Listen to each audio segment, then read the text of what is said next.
Hello, my name is Joseph Rittenhouse. I'm in Korong, Cambodia. Kohrong. It's an island just off the southern coast of Cambodia, about 45-minute boat ride. Talking about this book, So Good They Can't Ignore You by Newport. The other day I read a book called The War of Art, and that book was more about the mindset, the emotions of getting ready for battle to accomplish your vision, your dream, your goal. And this book I think is a good companion to that book, because here he's talking about the practicality of how you find what you enjoy to do, how you get good at what you do. And he turns the whole idea of finding your passion upside down.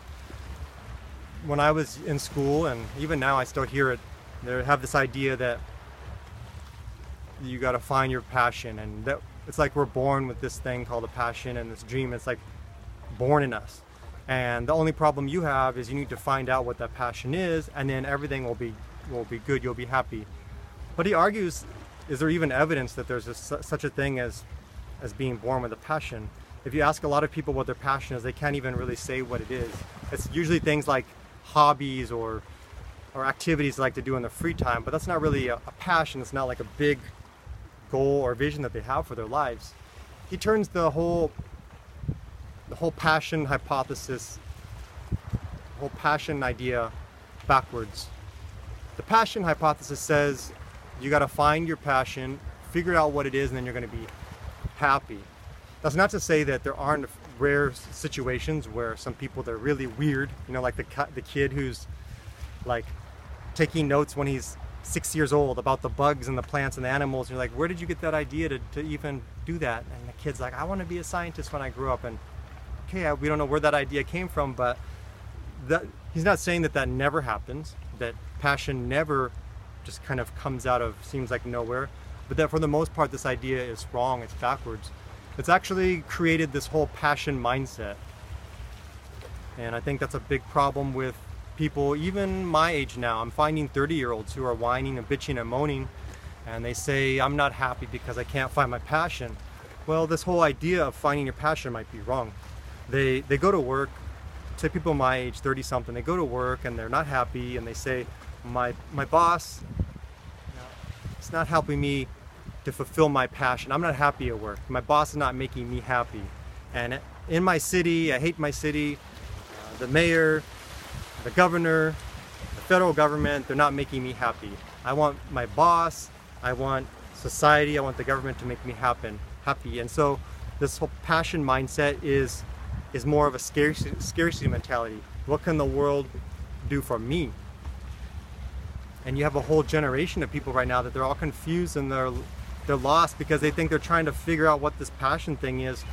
But I like this book because he says that's wrong. It's probably wrong, and it's actually probably the opposite, and he gives some examples of that. There's the other mindset, which is more of like a craftsman mindset, and the craftsman says, I don't really know exactly what I want to do.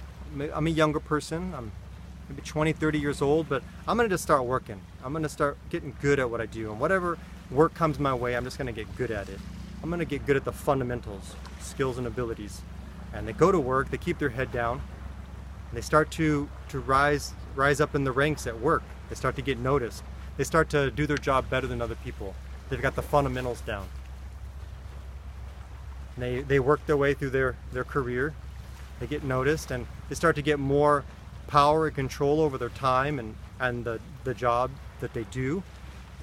And the craftsman mindset just says, what can I do for other people? I have skills and abilities that are rare and valuable, and I just want to produce. And if you look at people like this, they start to get more autonomy, they get to be more creative at work, and they start to get good at their work. They start to have camaraderie with their co-workers, and they start to get happy, and they start to realize that they have a passion. And they look back and they're like, I'm so good at all these certain skills and abilities now. You know what? I think I'm going to put these together, and I have this vision now of this thing I want to do, because I've gotten to the edge.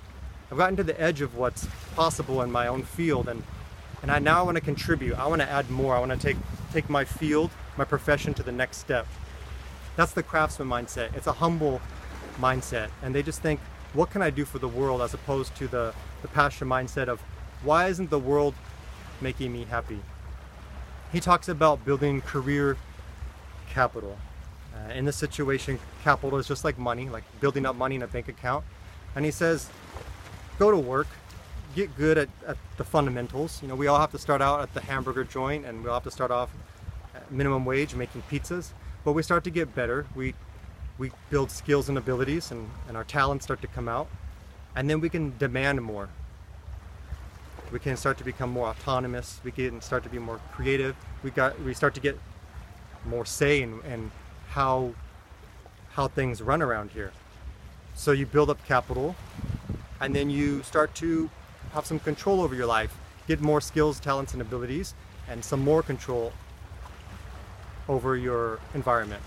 And so he says you build up your career capital, and then you cash it in. You build it up, you cash it in, you build it up, you cash it in. And before you know it, you've kind of created a life that you want. You have rare and valuable skills and abilities that other people don't have, because you've been kicking ass for so many years, and you've set yourself apart from other people. You look back at the skills that you have and the things that you've accomplished, and you say, you know, this is, I have a vision now. And so the whole idea of passion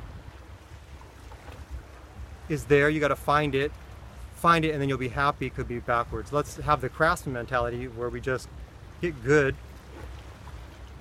and then good work will find us. Get good at working, and then we'll be able to have good work.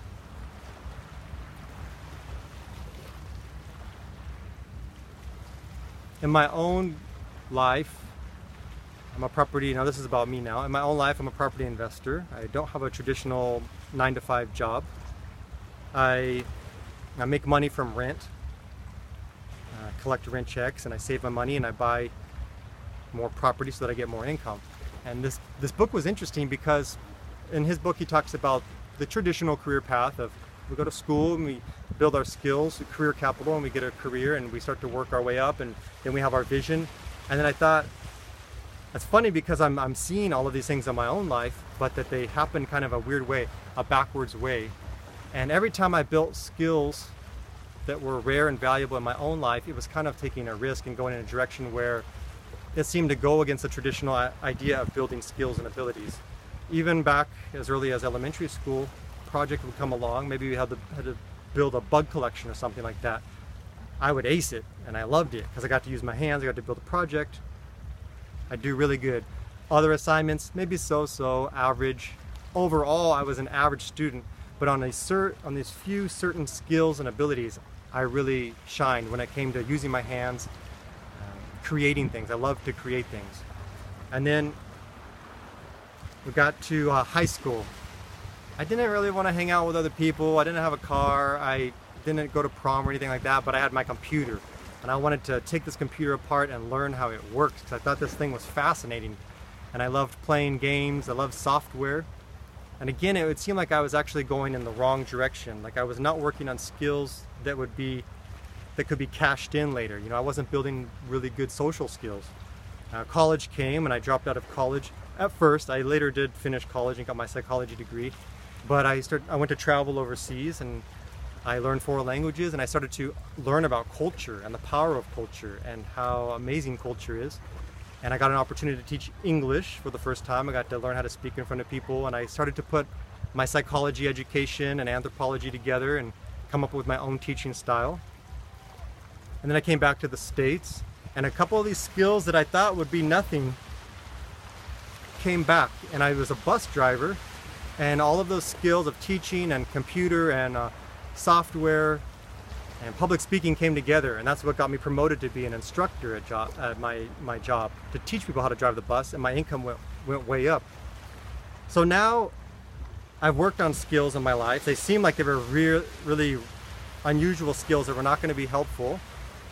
They come together, they start to increase my income, and again I go the other direction. I leave my work because I want to buy property, and I want to live when I'm working. I'm super broke because I put all my money into property, seems like I'm going a weird direction, but again, that retires me at a young age. I retired at 36 because I didn't spend any of my money on myself. I put it all into property, educated myself with real estate. And then now, out of these skills that I have, now the passion is coming. Now the passion is, oh, I see the vision of the thing I want to do.